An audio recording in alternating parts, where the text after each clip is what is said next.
Aujourd'hui en NBA, le pull-up à 3 points de Jason Tatum qui a fait du mal à nos amis des Knicks. Vous voyez que dès la première possession du match, qu'est-ce qu'on fait? Pick and roll, surprise, pull-up à 3 points de Tatum et puis bim bam boum badaboum ça rentre. Mais alors qu'est-ce qui se passe? On est sur la première action du match, c'est un pick and roll entre petits, entre Derrick White et Jrue Holiday. Mais en fait ceci est un leurre, regardez, renversement de jeu immédiat et un écran surprise qui arrive de la part de Al Horford. Et vu que l'écran est surprise, Mikal Bridges est pris dans l'écran, regardez, depuis le corner il monte, hop, pose d'écran parfaite, Towns qui reste bas par rapport au niveau de l'écran. Donc on laisse cet espace, cette poche, et donc avec cet espace, Tatum a de l'espace pour dégainer. Et puis ça rentre, donc ce fameux pull-up à 3 points dès la première position du match. Et puis même dès la deuxième, regardez qu'est-ce qu'on fait, on enchaîne pick and roll, Tatum avec un écran là encore surprise de la part d'Al Horford qui arrive très vite, qui pose l'écran très bien sur Mikal Bridges qui va être bloqué, donc un peu d'espace. Encore une fois Towns qui attend très bas, donc qu'est-ce qu'on fait? Tu attends bas, je te punis avec ce pull-up à 3 points pour justement punir ce positionnement un peu bas. Il rentre pas cette fois-ci, mais en tout cas le pull-up était là, il a fait y avoir faute d'ailleurs. Et puis encore un système, toujours ce premier carton, un système pour le pull-up à 3 points de Tatum. Alors qu'est-ce que c'est? Vous voyez que hop, une sortie d'écran, stack action, Tatum qui prend la balle, Luke Kornet qui va poser un écran, mais en fait c'est pas qu'un pick and roll 1 et 5, il y a aussi un Spain. Regardez dans le dos, qu'est-ce qui se passe dans le dos ici avec notre ami Sam Hauser qui va venir poser un écran, un Spain, un back screen techniquement. Spain pourquoi? Parce que les Spain le faisaient beaucoup ce système, donc c'est un pick and roll et un écran dans le dos de l'intérieur pour l'empêcher de reculer. Et sauf que voilà, notre ami Jericho Sims il est perturbé par ça, il n'arrive pas à suivre qu'est-ce qui se passe sur le ballon, et donc ça fait de l'espace pour Tatum. Regardez Jericho Sims qui monte au niveau de l'écran, mais ensuite il se rend compte, attention il y a un Spain pété dans le dos, donc je recule, je veux pas être pris dans l'écran de Sam Hauser, mais donc ce qui fait que voilà, encore une fois une poche totalement ouverte pour le pull-up à 3 points de Tatum qui peut punir ce positionnement déficitaire sur pick and roll. Donc encore un pull-up à 3 points, et puis là c'est pareil, même système, et cette fois on a même une Ingoskas de la part de, ou Varejao d'ailleurs, Varejao de la part de Luke Kornet. Alors qu'est-ce que le système? C'est un ram pick and roll, donc ram pourquoi? Parce que c'est une action avant le pick and roll, une pose d'écran pour Luke Kornet qui remonte, ram de la part des VCU Rams en NCAA, mais à la limite les appellations on s'en fiche, juste le fait qu'on a un écran pour le poseur d'écran, et en plus à la fin, non seulement Jericho Sims ici est un peu perdu parce qu'il doit d'abord traverser un écran avant d'arriver sur le pick and roll, mais en plus regardez ce que fait, il fait une Varejao, notre ami Luke Kornet, c'est-à-dire qu'il change l'angle de l'écran. Je fais genre que je pose d'écran d'un côté, puis non en fait hop, de l'autre côté main gauche de Tatum. Jericho Sims encore une fois qui attend très très bas, il se dit il va y encore avoir un back screen, un Spain dans mon dos, donc je me méfie, sauf que non il n'y a rien, et donc je suis un peu trop bas. De nouveau pull-up à 3 points de Tatum qui vient punir. Voilà, tant que New York voudra pas monter sur les écrans, il va prendre ce pull-up, il va punir. Et donc on avance, encore un écran, même système, vous avez vu un Jrue Holiday qui pose un écran pour Luke Kornet qui va remonter, le voici, Luke Kornet remonte, pick and roll, et regardez ce que fait Towns.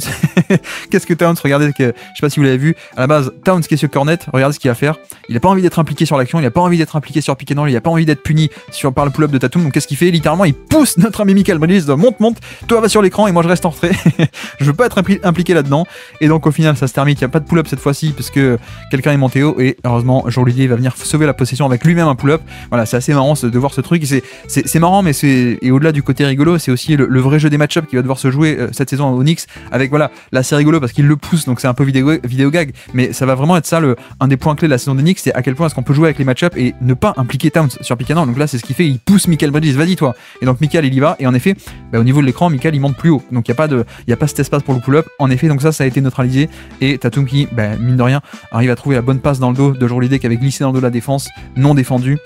Le lob / tir ne rentre pas, mais heureusement le pull-up à 3 points derrière. Voilà pour cet aspect un peu rigolo de Towns qui littéralement pousse Mikal Bridges pour qu'il aille scorer.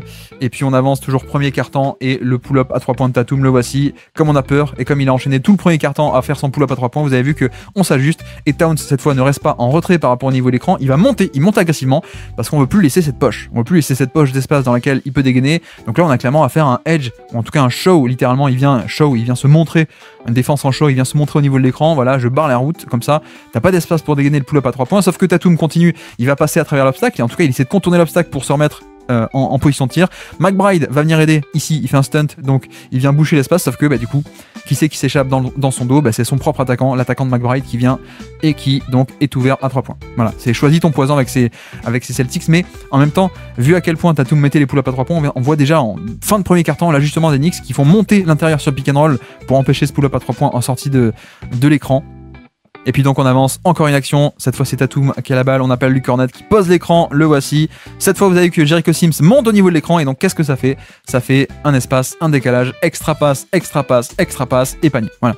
Là encore l'ajustement de la part des Knicks qui fait cette fois après avoir subi premier quart-temps des pull-up à 3 points, regardez ce que fait Jericho Sims, il reste pas en retrait, il monte au niveau de l'écran. Pourquoi? Parce qu'on veut priver Tatum de cet espace, c'est ce qui est fait et donc sauf que le fait de monter, ça libère quelque chose d'autre, hein, c'est choisi ton poison. Vu que Jericho Sims monte au niveau de l'écran, Kornet plonge vite dans le dos et donc 2 sur le ballon, la passe par-dessus. Et donc ensuite, une fois que la passe est faite, voilà, là on a un surnombre. 1, 2, 3, 4 contre 3 Knicks. Et simple lecture de la part de Kornet. Là il est pas libre, là il est pas ouvert, là il est pas ouvert. Toi t'es ouvert, je te fais la passe, extra passe, le décalage qui est créé. Tout ça parce que nous avons Tatum qui est capable de mobiliser des défenseurs, de faire monter des défenseurs au niveau de l'écran, voire même parfois un peu au-dessus. Parce que menace de pull-up, donc ça libère dans le dos de la défense. Ce genre de décalage, c'est exploité magnifiquement. Et puis le 3 points dans le corner de la part de Derrick White. Et puis on enchaîne avec un nouveau pick and roll de la part de Tatum et des Celtics. Et vous allez voir que cette fois, c'est pas le pull-up, c'est la menace de pull-up qui fait monter. Et surtout derrière, hop, la passe magnifique, la shovel pass, la passe avec l'appel pour le 3 points de Derrick White. Mais alors qu'est-ce qui se passe en l'occurrence sur l'action? C'est que non seulement l'intérieur va monter assez haut pour empêcher ce pull-up à 3 points, en plus Mikal Bridges va assez bien traverser l'écran. Mais surtout, on a aussi Miles McBride qui va venir aider, il va dézoner depuis le côté faible à l'intérieur au cas où il y a un rôle de Luke Kornet évidemment. Et donc que fait Tatum? Il fait cette lecture de tiens, je lis le positionnement, léger dézonage, je balance directement la passe pour juste assez ouvert un Derrick White qui peut dégainer le catch and shoot, c'est parfait. Tout ceci est de la précision chirurgicale en termes de lecture et de précision de passe, ça se joue pas à grand chose. Et puis de nouveau, cette fois pick and roll, non pas avec un gros mais avec un petit, donc Derrick White en poseur d'écran. Voilà, il n'y a pas de Kornet, il n'y a pas de Hallerford, il n'y a pas de Xavier Tillman, pardon. Voilà, donc ça fait un switch côté Knicks, on va pas s'embêter, juste on fait un switch quand c'est des pick and roll entre petits, mais sauf que c'est peut-être un peu trop petit et donc Tatum est capable d'aller au panier. Pourquoi? Parce qu'il y a cette menace de pull-up qui fait qu'on ne veut pas créer de décalage, on ne veut pas donner d'espace à cause de la menace du pull-up, donc on switch, comme ça hop, pas de décalage, mais sauf que Josh Hart est un excellent défenseur, mais peut-être un peu petit. Peut-être pas à ce point élite, un peu petit, pas assez long face à Tatum qui peut le prendre en vitesse et en longueur de bras. Regardez, l'extension au panier pour le layup, c'est parfait. Ça continue de dérouler côté Celtics et puis une dernière action. Le point d'orgue de cette première mi-temps, de ce deuxième quart-temps qui aura creusé un énorme écart. Cette fois, même pas de pick and roll, même pas de mismatch, même pas de switch, juste un pull-up à 3 points par-dessus. C'est magnifique. C'est vraiment là, c'est juste le talent d'un Tatum qui est capable de, hop, face au match-up direct, qu'est-ce que je fais? Le jab step, la feinte et je m'élève par-dessus, le tir par-dessus, le pull-up à 3 points, bim bam boum, ce pull-up à 3 points qui aura causé beaucoup de soucis à nos amis des New York Knicks.